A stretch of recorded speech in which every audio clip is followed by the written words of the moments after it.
Por que o presidente Lula é tão bom na geração de emprego? Na última década, a taxa de desemprego foi um grande problema. De 2015 para cá, a gente passou mais tempo com ela acima dos 2 dígitos do que abaixo dos 2 dígitos. Mas desde que o presidente Lula tomou posse, a coisa começou a mudar. Ele pega uma taxa de desemprego a 7,9% lá quando o Bolsonaro sai do poder, e atualmente ela está em 6,1%. Lá nas minhas lives no TikTok, inclusive me segue lá também, eu costumo também trazer os dados quantitativos. Quantas pessoas estão na força de trabalho, quantas estão trabalhando, quantas estão desocupadas, que a taxa de desemprego em si, ela pode ser enganosa. Por exemplo, se pessoas estão desempregadas e desistem de procurar emprego, elas saem da força de trabalho. Esse movimento faz com que a taxa de desemprego ela caia, mas não porque mais gente arrumou emprego, e sim porque pessoas desistiram de procurar emprego, que é ruim. Mas não foi isso que aconteceu com Lula, porque desde que ele entrou, a gente passou dos 100 milhões de pessoas trabalhando. A gente nunca teve esse tanto de gente trabalhando no Brasil. Para vocês terem uma ideia, o Bolsonaro deixou ali com algo em torno de 99 milhões e meio de pessoas ocupadas no Brasil.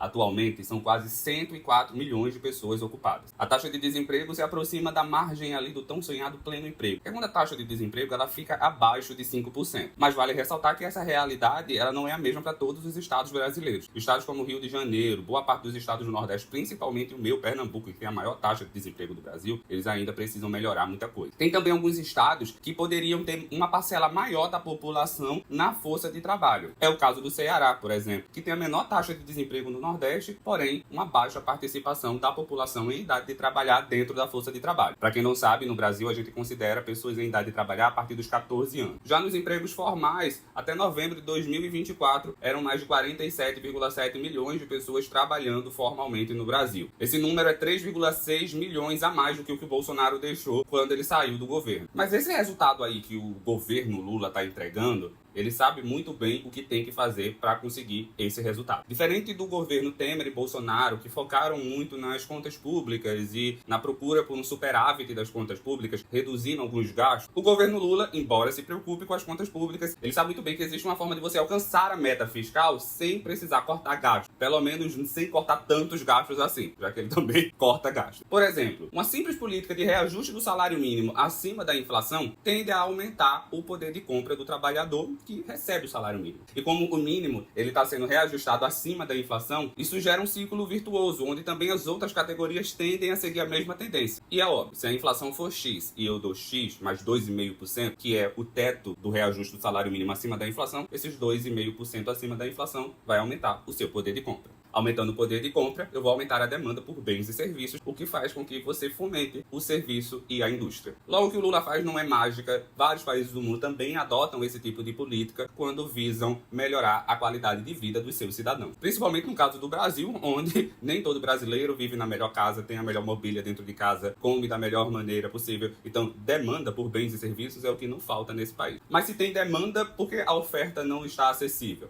Justamente porque a gente vive num país muito desigual, e se você não fizer política de reajuste do salário mínimo acima da inflação, você tende a condenar os mais pobres a não ter acesso a esses bens e serviços. Coisa que o Lula sabe muito bem, que é o que ele tem que fazer. Lula ele sabe da importância do Estado. O Estado ele é o centro e o motor do desenvolvimento. Sabendo que o Estado ele está no centro de tudo, o governo Lula também prioriza obras e obras de infraestrutura, que são de extrema importância. Vou falar aqui para o Pernambuco. O Lula ele acabou de voltar para o poder e ele já retomou a obra da refinaria Abreu e Lima aqui em Recife. Para quem não sabe, a obra estava em andamento até 2016, mas tiraram a Dilma, que era corrupta e que deixava a corrupção rolar, mas daí deixaram a obra parada. Os honestos.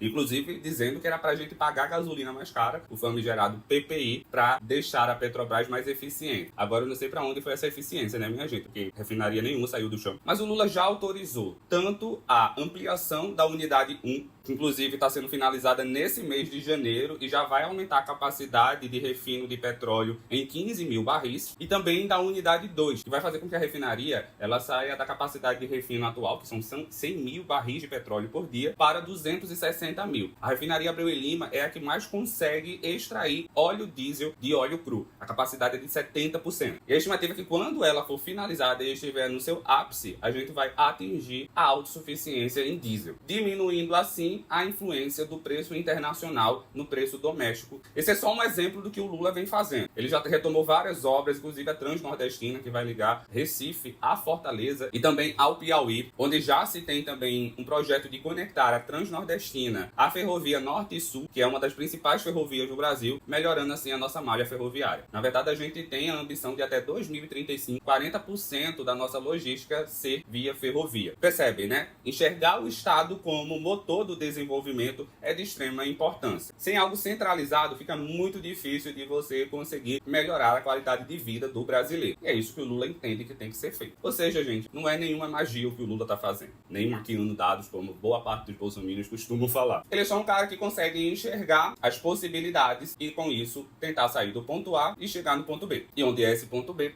Pleno emprego. É por isso que o Lula gerou tanto emprego nos seus primeiros mandatos. A Dilma também teve a melhor taxa de desemprego até agora. Vem o Lula agora e consegue ir além e quebrar esse recorde da Dilminha. E pra quem acha que o Lula vai estar fraco no ano que vem, meu amor, a coisa só tende a melhorar até lá. Então, se você gosta do governo Lula, você é progressista e é a favor desse tipo de política onde o Estado é o motor do desenvolvimento nacional, não deixa de se inscrever aqui no meu canal. Também me segue em todas as redes sociais, principalmente no TikTok, porque lá eu faço live todos os dias e lá eu deixo o bolsominion subir, a gente rebate lá as mentiras dele, é tudo. Então não deixa de se inscrever aqui no canal, dá um like, compartilha esse vídeo e me segue lá nas outras redes sociais também. Beijo, até mais.